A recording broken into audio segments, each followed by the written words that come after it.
Hello and welcome to my updated tutorial series for Paragon. Since the Monolith update has been released, I decided it was time to go back and redo my old tutorials, as so much had changed within the game in the last 8 months that they were basically useless because everything was different. And going around putting annotations on every video would just make it so you couldn't see what was going on. This is going to be the bare basics tutorial for people who have not played Paragon or potentially haven't played any MOBAs at all ever. I'm going to be covering the map, movement and abilities, leveling, and early game, and other things that are inside the jungle and what you should be looking out for. Now if you've never played a MOBA before, you're probably asking yourself, what is a MOBA and what do I have to do if I'm playing a MOBA? Well, I'm going to get started with that by looking at the map.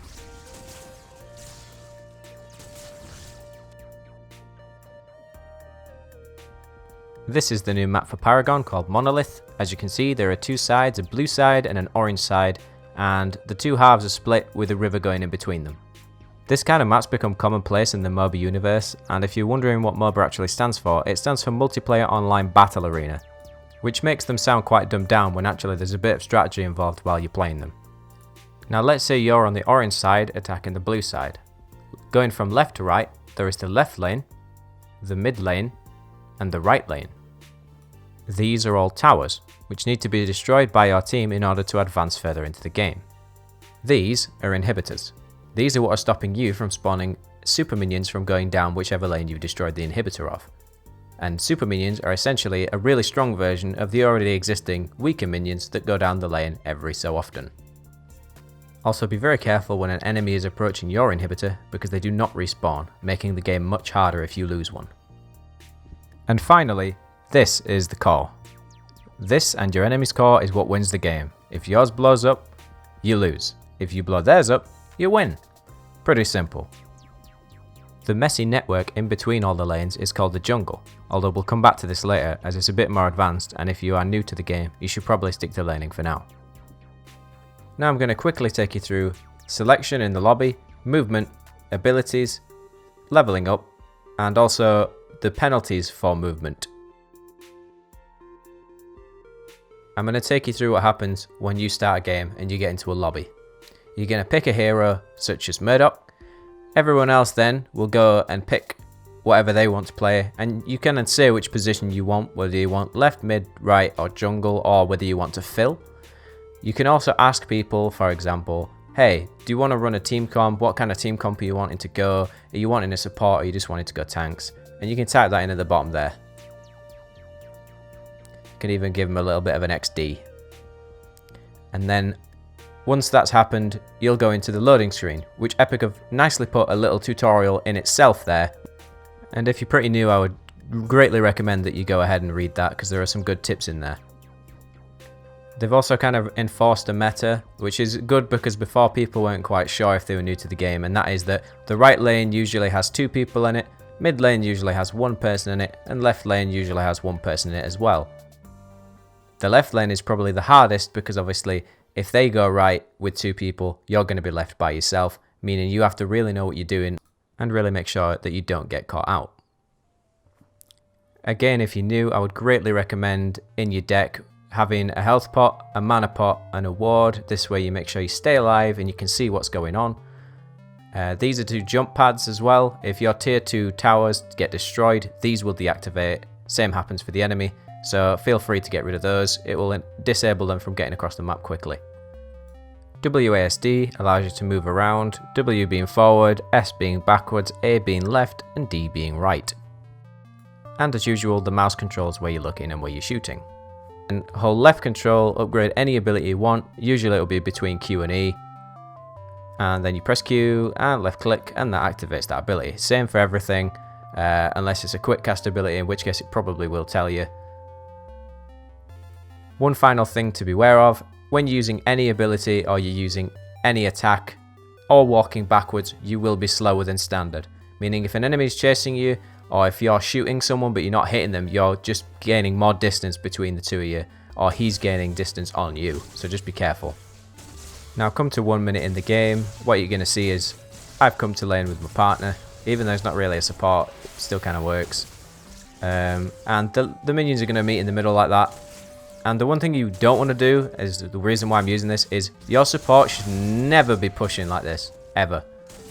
If you're 2v1 in a lane, you should be trying to hold it in the middle and keeping your support should be keeping the enemy away from the farm so he can't get the full amount of card XP. Because if you last hit the minions, you get a lot more card XP than if they were to just die. So you should be always trying to get last hits and preventing the enemy from getting those last hits. You will get some of the card XP, but nowhere near the amount that you get if you get a last hit, which will be 100.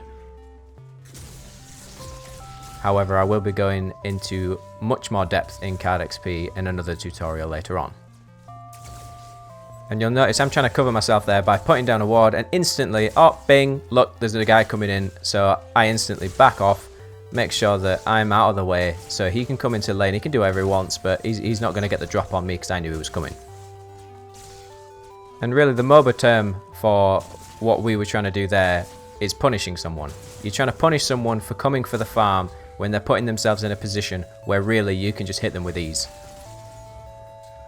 And you'll notice I just leveled up, which means automatically my left click now does a little bit more damage as it scales every level. And I also have 1 card point.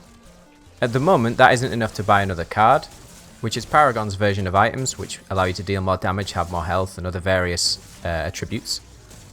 But once you get 2 or 3, depending on what kind of cards you got, you'll be able to go back, buy a card which will give you more possibility to do damage or sustain damage or whatever.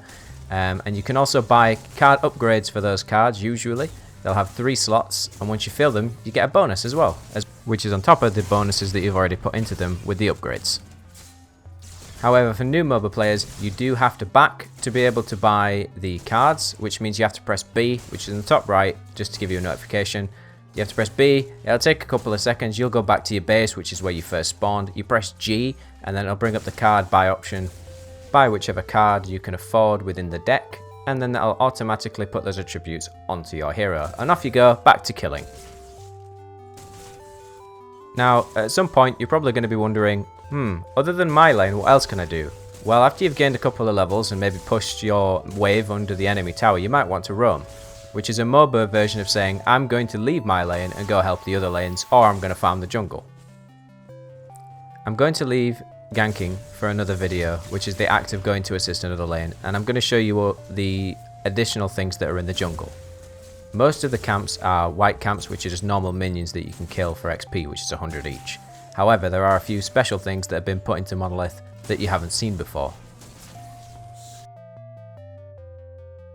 This is the gold buff. You should never do this alone usually. I've leveled up a little bit to be able to do this by myself. And this is fairly simple. There's one on the right side, not one on the left side, but there is one for the enemy on the left side, because it's obviously the opposite. You kill that and you gain bonus card XP. This is the green buff, meant mainly for junglers. It's fairly tough to take down at the early game. I mean, as you can see, I get fairly beat up while I'm killing it. Although it gives you a nice little shield when you kill it, which means if you're going through the jungle and you are taking a fair beating, it'll explode and do some damage to the nearby minions, which is good for when you get stacks of 5 minions on the smaller camps, which you'll see quite a bit later on in the game. 100% though, the buff you're probably going to be seeing the most is this. It's the river buff, or the bloat fly, whatever you want to call it. The different colours, they correspond to different buffs that you can get. The purple one is invisibility for a duration. So as you can see, I am now in the shadow plane while it's active, and there's a timer telling me how long I've got left on it. It's about 40 seconds when you get it. The red one is more ability damage, the black one is damage over time, and the blue one is movement speed increase. Now I'm going to show you the 2 camps that you should never do by yourself. These are the raptors. They're on the left hand side of the map, or the right if you're on the opposite side. Pretty easy to tell where they are because they're opposite the prime, which we'll be talking about next. And as you can see, I am just getting destroyed. I can barely even do half a bar of damage to one of them before I die. So never do that until later game. You need a little bit of lifesteal. You can solo it late game, I have tried it, but you do need lifesteal and a fair bit of damage. And the final one, the big daddy, the guardian of the orb prime.